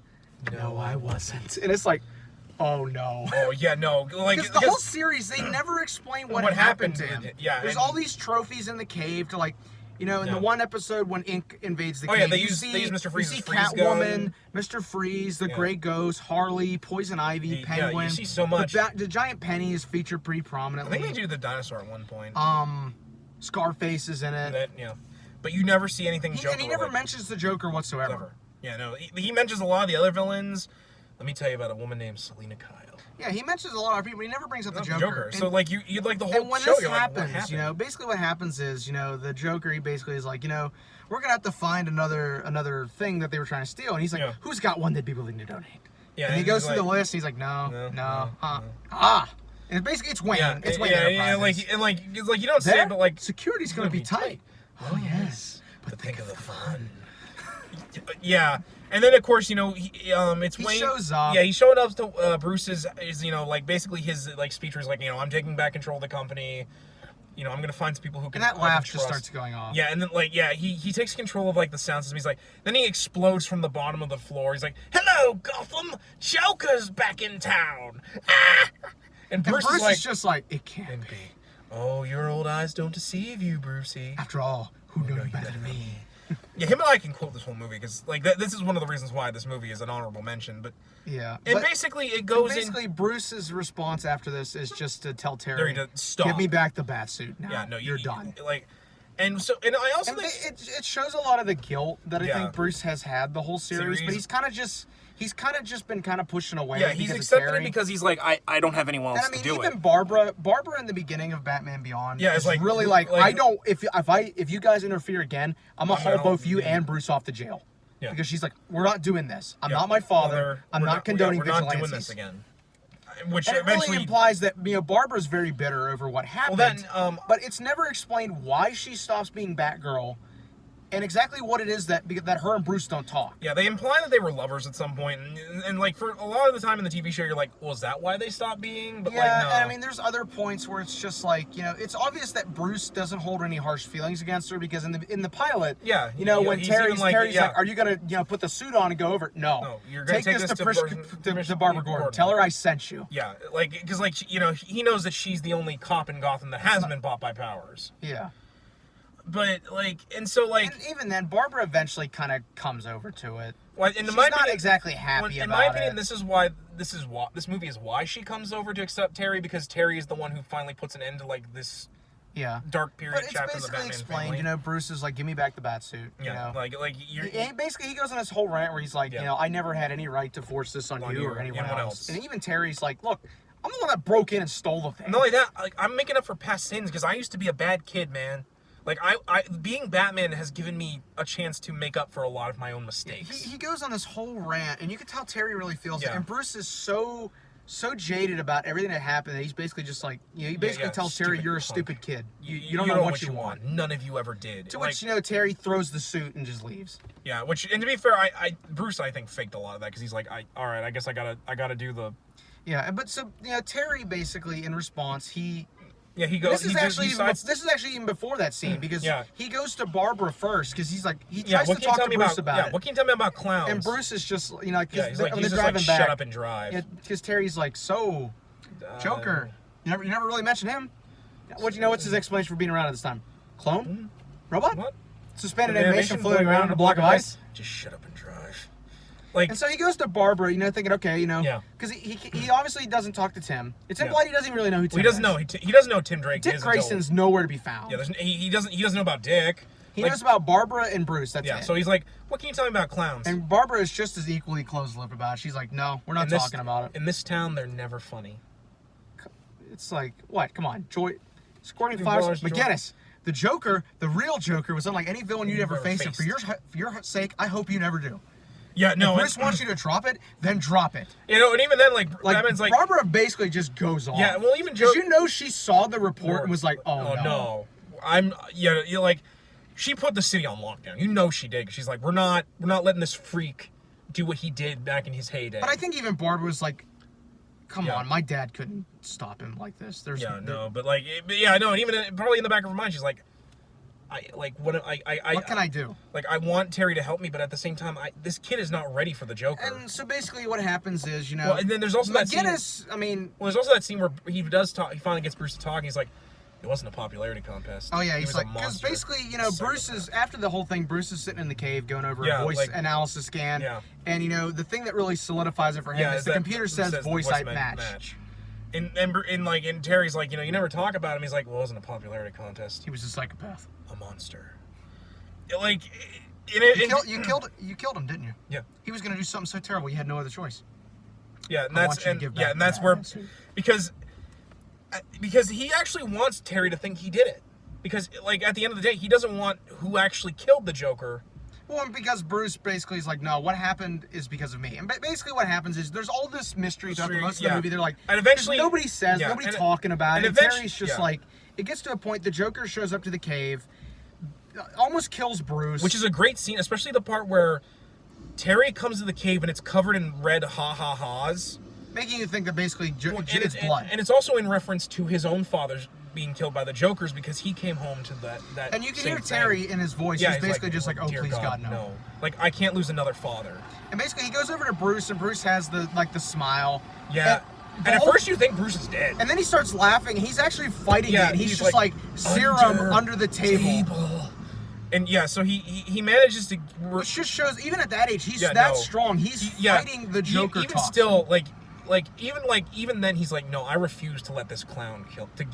I will not let the clown have what he wants. Basically, Terry, hits him with the serum, and he basically lets him rest. And so Barbara comes over, and which Terry also has this really sad scene of Ace because Ace gets beat up by the Joker and couldn't. Yeah, he gets electrocuted. Yeah, poor Ace is watching cartoons, and it's the cartoon where Bugs Bunny tricks the dog into killing himself. I'm like, Terry, shut that off. But Ace doesn't need more sadness. And basically, Barbara comes over, and Terry's just like, you need to tell me. I need answers. I'm just in this as much as you guys are now. Because, the Joker's after me, too. He sent the Jokers after me and Dana. He knew who I was. He knew about Bruce. Probably knew about you, too. Yeah. And so, basically, Barbara goes on it's this big flashback. And I actually argue the flashback is the best scene. The flashback is, the best part of that movie. Great, really everything else is really good, but that really is the best part. The flashback to the new Batman adventures is... But basically, what happens is, and I know we're really getting in depth with this whole summary, let's kind of make a long story short. Well, yeah, basically long story short. Because this is an hour and 32. Yeah, but basically what happens is, the Joker decides he wants to. Joker and Harley decide they want a kid, and because they don't want to go through childbirth, they can't adopt. They can't adopt. They basically kidnap Robin. So he borrowed one. Yeah, they kidnap Robin and they basically torture him. Yeah. And basically he's missing for a couple weeks, and what happens is Barbara and Bruce basically rip the city apart looking for him. One of my favorite scenes being where Batman just throws a dude through a plate glass window and you see him in the shadow. I'm like, oh, after this night, the Gotham Underworld's like, don't mess with that kid. He's missing. We don't mess with that kid. We don't mess with kids in Gotham in general because... If you know where he is, you find a way to put the information out there. Yeah, because honest to God, I think he might kill all of us if he doesn't find this kid. But so basically what happens is finally the Joker sends them a message, which basically is, we're at Arkham. Yeah. Well, the old Arkham, because at this point the Arkham Asylum has been moved to a newer, safer, higher The old one alarm. was, in Barbara's words, partially demolished. It was like left open like a rotting wound. So basically they go in there, they find Joker and Harley. It's revealed what happened to Robin. And basically he's been tortured to the point where he's a mini Joker. Yeah, he's Joker Jr., as they call it. And Bruce... Oh, yeah, no. We're going off... There's two versions of this. There's a censored one and there's an unedited one. We're talking about the unedited, which is actually the easier to find he's now. He's sitting there cutting... He's tied up, Yeah, Bruce he's using a little knife to cut. He gets so mad. He rips through it and throws it at the Joker's head. He was going to kill the Joker. And I do love it because while the Joker's cackling, he does the... Come on, let's do this dance. Yeah, so basically he runs off. Harley and Batgirl have a fight. It's also one of the few times where Barbara is allowed to just slug people. Yeah, but honestly, you can tell how mad Barbara is in this because the thing is, she kicks Harley away from Tim. Well, she tries punches to her in talk the to gut at one point too. Yeah, and basically what happens is Harley comes over and basically bitch slaps her, and Barbara gets up and just starts wailing on her. And then eventually Harley gets away, but I love the scene because Barbara's like, how could you do it? Let him do it, Harley.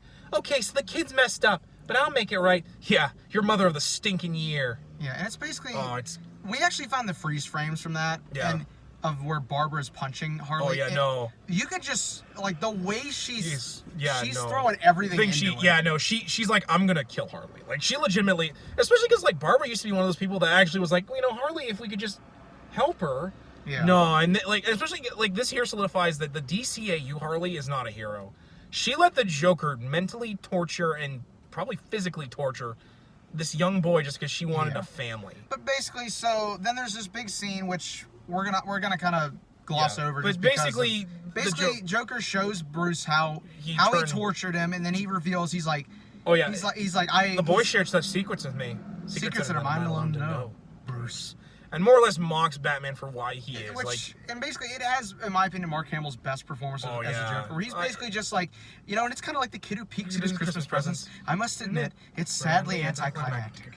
Behind all the sturm and batarangs, you're just a little boy in a playsuit, crying for mommy and daddy. It'd be funny if it weren't so pathetic. Oh, what the heck, I'll laugh anyways. And then Batman crashes through the theater that he's in. Throws him out the window and is getting ready. Before he does that, though, he throttles him and picks him up after beating him up and, knocking the film thing. The Joker's like, if you don't like the movie, I've got slides. And Bruce is just sitting there and he's basically like, I'm going to break you in two. Well, yeah, then he throws him out the window. But, and he's like, oh, Batman, if you had the, and basically the Joker, gets the one up on Batman because Batman's so mad. Which plays into at the end when he tells Terry how to handle the Joker. Yeah. Because he gets slashed across the chest and stabbed in the leg, which implies why he has to use a cane. And why he probably built the other Batsuit. Yeah. But basically, he's laying on the ground, and Joker throws the trademark flag gun at Tim, and he's like, make Daddy proud. Deliver the punchline. Because he and Tim is sitting there laughing, and he's pointing the gun at him. And Bruce is just you can tell he's fighting it. Yeah, and Bruce is like, Tim. I don't even think he's saying Tim, don't. He's like, I'm sorry. This is all my fault. Basically, Tim's sitting there laughing, and he's but at the end of the day, and Joker basically is like, "Do it." Yeah, and at the end of the Tim day, finally just moves and shoots the Joker. At the end of the day, even if he is that broken, Tim Drake is still Robin. He will not at the end of the day, no matter what the Joker did to Tim, was not enough to make Tim lose sight of who is his mentor and father figure. Yeah. But so basically, Tim kills the Joker, and then it's revealed that Barbara is basically it took about a year, but a friend of ours, Leslie Tompkins, managed to get him back to sanity.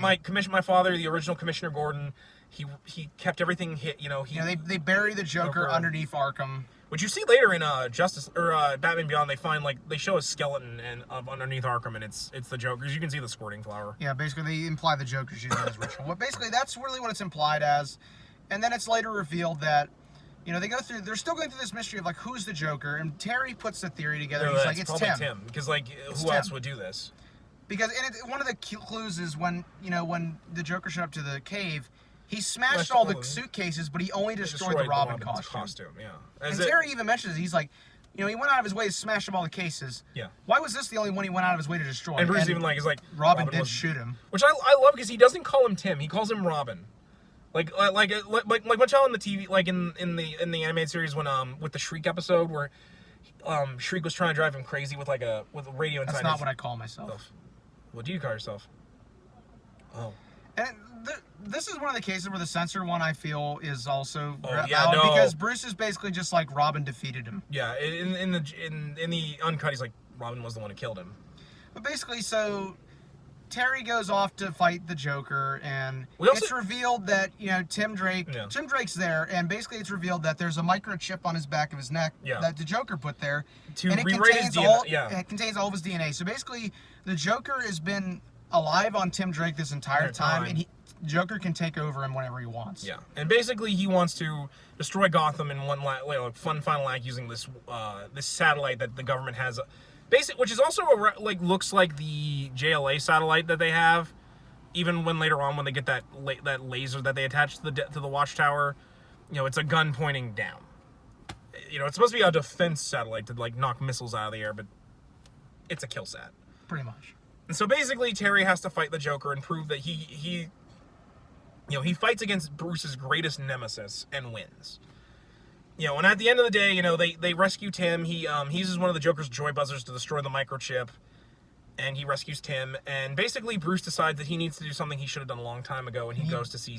He basically goes to see Tim, and it's basically this scene where basically Terry and Barbara are at Tim's bedside, and Terry's even like we've met. Tim's just like it's family that's important, and yeah, and Barbara's just basically like there are some people that can't ever.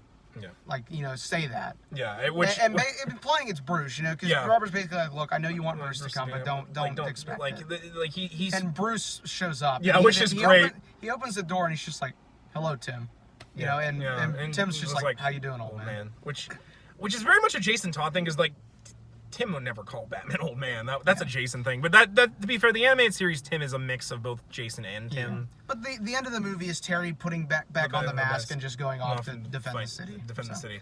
And to me, that is the best Batman animated movie. I actually rate it a little bit above Phantasm. For me, it's great as it's an official passing of the torch. Like while Bruce did pass the mantle on, for me, him defeating the Joker is the true passing of the torch for Terry, because Terry, not only that, Terry did it in a way that is Terry. Yeah, he because Bruce basically tells him, he's vain and likes to talk, block it out, and just power on through. And Terry's like, no, I like to talk too. And so he basically just takes the Joker. And I know some fans are like, "Oh, that's so so." So let me get this straight. You fell in a tank of acid, got your skin bleached, and decided to become a supervillain. What? You couldn't get work as a radio guy? I'm not hearing this. Yeah, it even rattles the Joker. Yeah, I know. Funny. Come on, old man. Newsflash: the old man has. He wouldn't know a Joker came and bit him in a cape. Where's your A material? Drop your pants. Squirting flowers. Pie in the face. Something. You make me laugh. But only because I think you're kind of pathetic. Stop talking. Why? I thought you wanted to make Batman laugh. You're not Batman. Which is so great because the whole time, the Joker does not take Terry seriously as Batman. He calls him Batfig a couple of times. What's to know? You're a punk. A rank amateur. Still a costumed errand boy taking orders from a senile old man. Still, if it's a woman you're on.